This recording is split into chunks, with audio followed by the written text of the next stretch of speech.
Marianne, bonjour. Alors aujourd'hui, je suis avec Marianne Lemonnier, que nous avons vue récemment au Bastringue. Nous l'avons vue dans une pièce d'Israël Horowitz qui s'intitule Très chère Mathilde. Et il y a 2 ans, nous l'avons vue dans une pièce qui s'intitule Doute de Shanley. John Patrick Shanley. Voilà. Alors Marianne, j'aurais bien aimé savoir comment vous en êtes venue au théâtre. Parce que en fait, là, vous jouez quasiment le rôle principal chaque fois. Oui, mais c'est un peu par hasard, je pense, parce que ce rôle était dans la pièce et qu'il n'y avait qu'une personne de mon âge pour l'interpréter. Comment j'en suis venue au théâtre? La première fois que j'ai eu envie de faire du théâtre, j'avais 10 ans. Mhm. J'habitais dans un lycée parce que mon père travaillait dans ce lycée, donc nous avions un logement de fonction là, et une fois pendant les vacances, les professeurs qui étaient volontaires avaient été convoqués pour faire un stage de théâtre avec un animateur. Et comme j'habitais dans le lycée, j'étais allée écouter. J'avais 10 ans, je m'étais mise à la porte et j'écoutais ce qui se passait. Et l'animateur m'a dit, mais entre, viens voir ce que nous faisons. Et puis, il faisait des exercices. Et à un moment, l'animateur a mis tout le monde en ligne et a dit, voilà, je vous dis quelque chose qui vous frappe, quelque chose de triste ou quelque chose de gai à votre goût, et vous répondez « Oh mon Dieu !»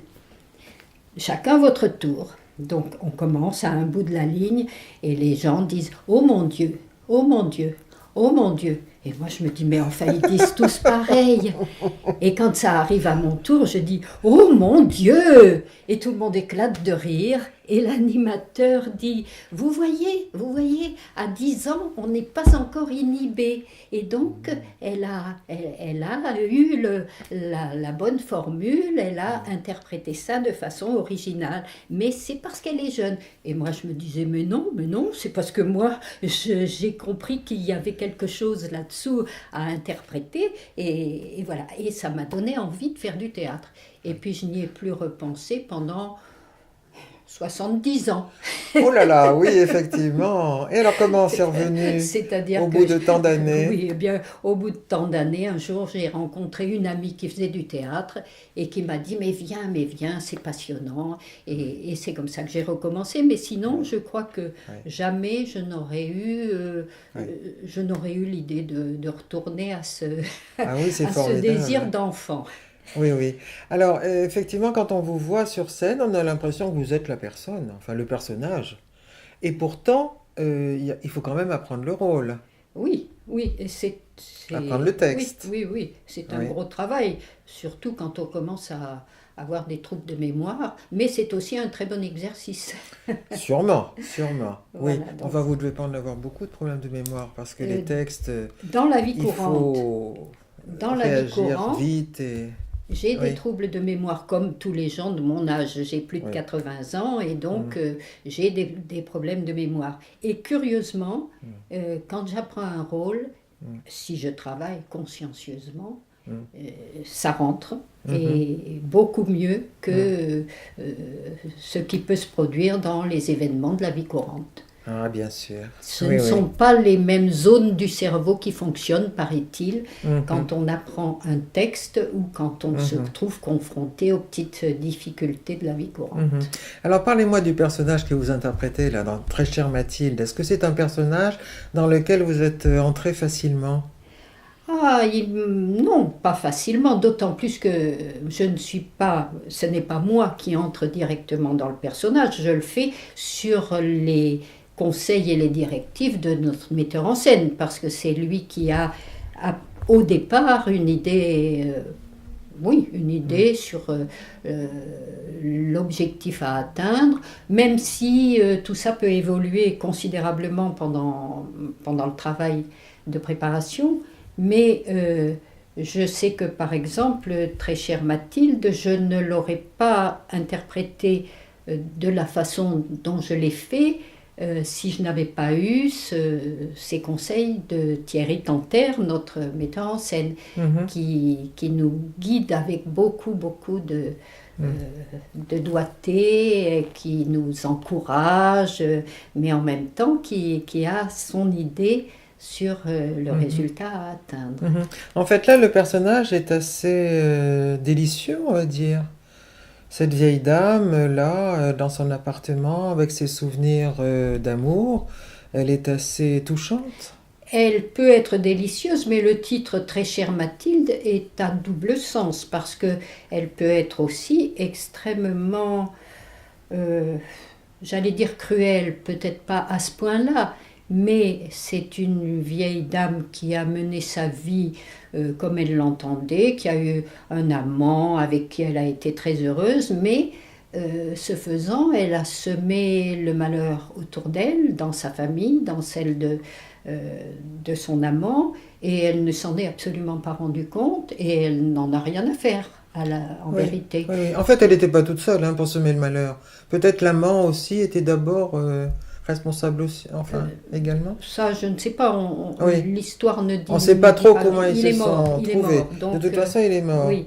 Mais, Mais oui. mais ce qu'on découvre petit à petit, c'est que cette histoire d'amour a quand même fait beaucoup de dégâts autour d'elle et que elle n'en prend conscience que le jour où le fils de cet ancien amant débarque chez elle Mm. et se trouve confronté à cette dame et sa fille dont il ne connaissait pas la présence et peu à peu l'histoire, les secrets de famille apparaissent Mm. et c'est là que on apprend que les choses n'ont pas été si simples dans la vie de Mathilde, ni de sa fille, ni dans la famille de l'amant américain et de son fils. Et tout ça débouche sur des conflits, des explications et des prises de conscience douloureuses par Mm. moments. Mhm. Mhm. Mais Mathilde, en fin de compte, reste quand même sur son état d'esprit assez détachée de tout ce qu'elle a semé autour d'elle et toujours prête à voir la vie avec un certain optimisme sans trop revenir sur toute cette Mhm. histoire tragique. Mhm. Même à la fin. Même à la fin euh, Mm. où il y a un happy end Mm. un petit peu tiré par les cheveux, un petit peu Mm.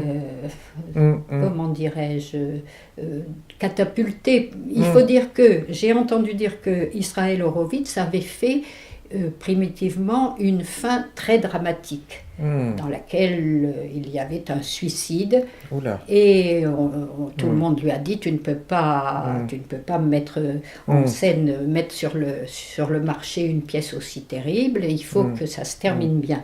Donc la fin Mm. n'est pas très crédible, Mhm.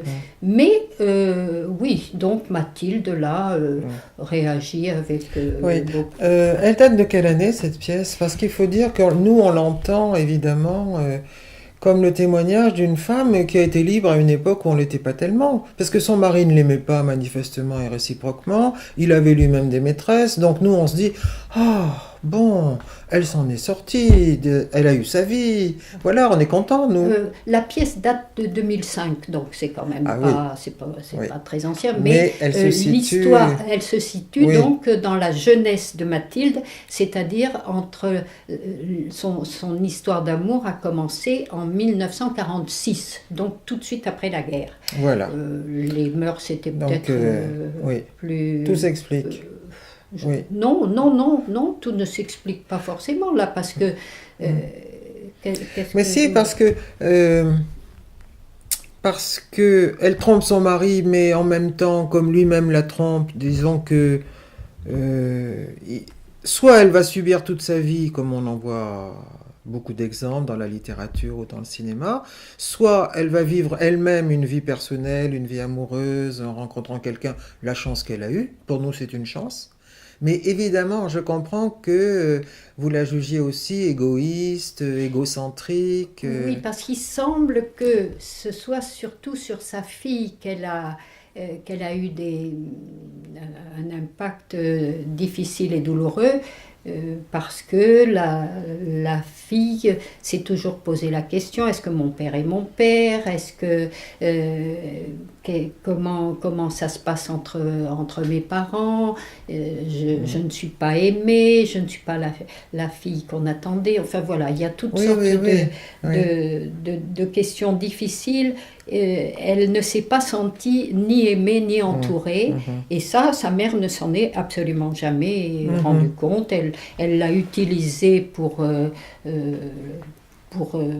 comme prétexte pour Oui. avoir des moments privilégiés avec son amant en disant qu'elle partait avec sa fille. Enfin voilà, Oui, oui, oui. des choses Oui, oui. dans lesquelles Oui. la fille Oui. a eu l'impression d'être complice Oui. d'une situation qu'elle ne souhaitait pas et qui la Oui. rendait malheureuse. Bien sûr, surtout que la fille pouvait, elle, aimer son père. Oui, Bien sûr.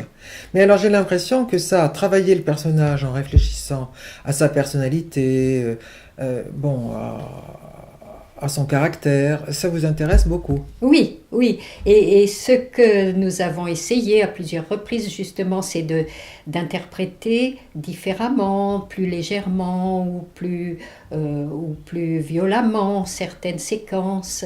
Et ça, je trouve que c'est passionnant parce que on le voit bien quand il nous arrive d'aller voir une même pièce interprétée par différents acteurs ou différentes troupes.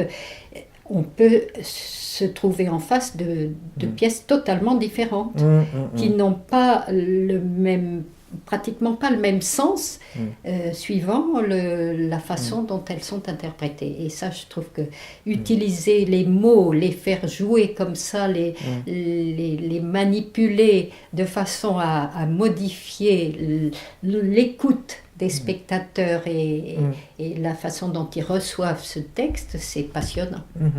Et Thierry Tanter, le metteur en scène, vous a demandé peut-être une certaine bienveillance, non, par rapport à ce personnage? Non, pas spécialement. Non, il me disait toujours, tu n'es pas assez en colère.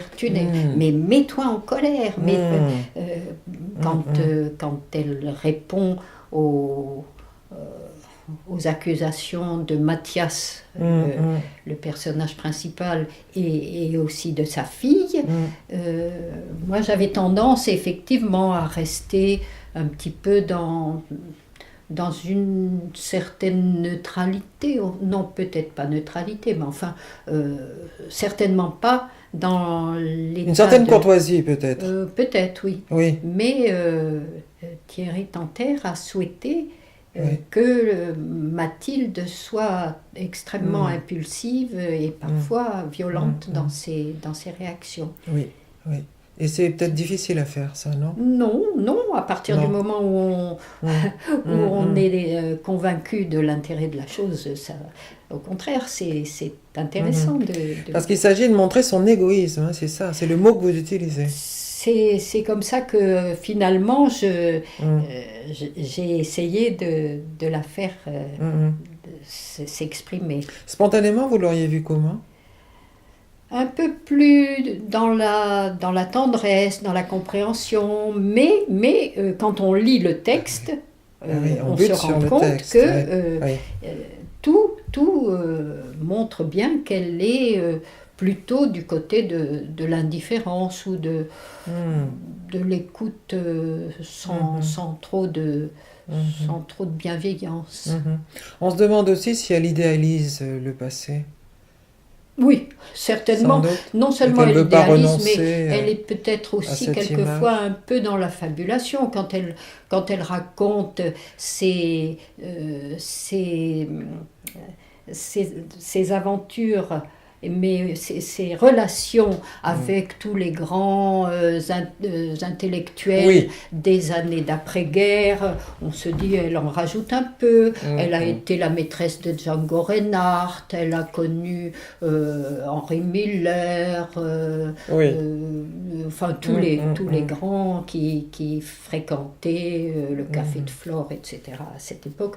Et on n'est pas tout à fait certain que tout ça soit vrai. Elle aime bien se mettre en valeur devant Mathias qui lui demande comment elle vivait à cette époque. Voilà. Et alors j'étais étonnée aussi par le costume qu'elle a, parce qu'elle a des vêtements de mamie, on va dire, alors qu'elle pourrait peut-être, si c'était soi-disant une grande dame autrefois, avoir des costumes un peu plus olé olé, ou je sais pas moi, un peu plus sexy. Ou...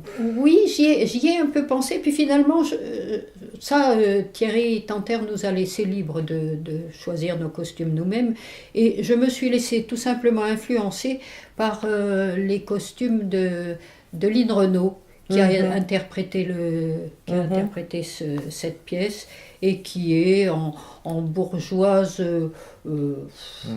tout à fait sobre, classique, avec des vilaines chaussures à talons de mémé. Et voilà, donc ça m'a paru ce qu'il y avait de plus simple à trouver.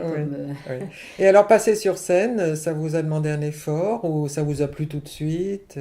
Parce qu'en fait, vous jouez de manière très naturelle quand on vous voit, alors qu'il y a un public, il y a quand même, je ne sais pas, moi, une sorte de stress du public. Il y a un trac monstre avant de démarrer, et aussi pendant toute la durée de la pièce, nous étions 3 donc à interpréter cette pièce, et les uns comme les autres, on passe tout le temps de la pièce à se dire pourvu qu'il n'y ait pas un trou, et il y en a fatalement un ou 2 ou 3, et il s'agit à ce moment-là de rattraper les choses.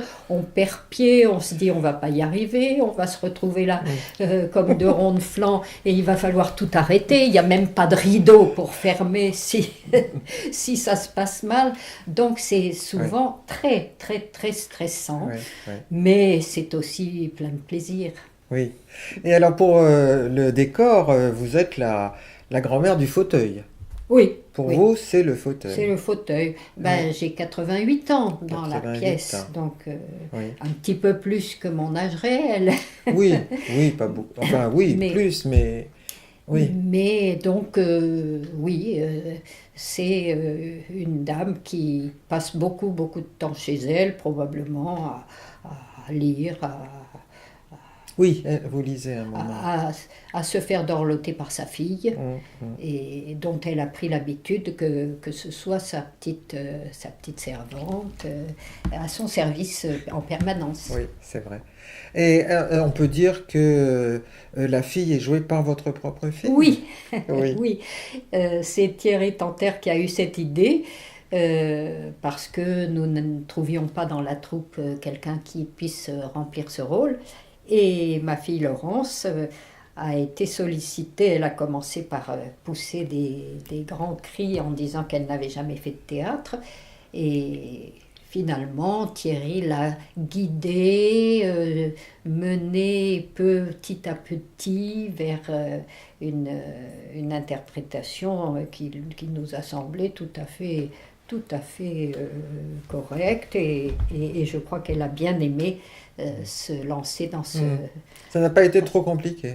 Elle avait beaucoup la frousse, à vrai dire, énormément. Elle disait je ne pourrais pas apprendre le rôle, je ne saurais pas l'interpréter, je me sens raide comme un bout de bois. Et au début, elle était un petit peu figée, effectivement, mais Thierry a l'art de mettre les gens à l'aise, de faire les critiques petit à petit, toujours dans un esprit de valorisation, on se sent toujours appuyé, aidé, accompagné et jamais découragé. Il a toujours le mot pour arranger les choses quand ça ne va pas, quand ça s'est mal passé pendant une séance, eh bien après coup, on n'en tient pas compte, du moins, si, on en tient compte pour essayer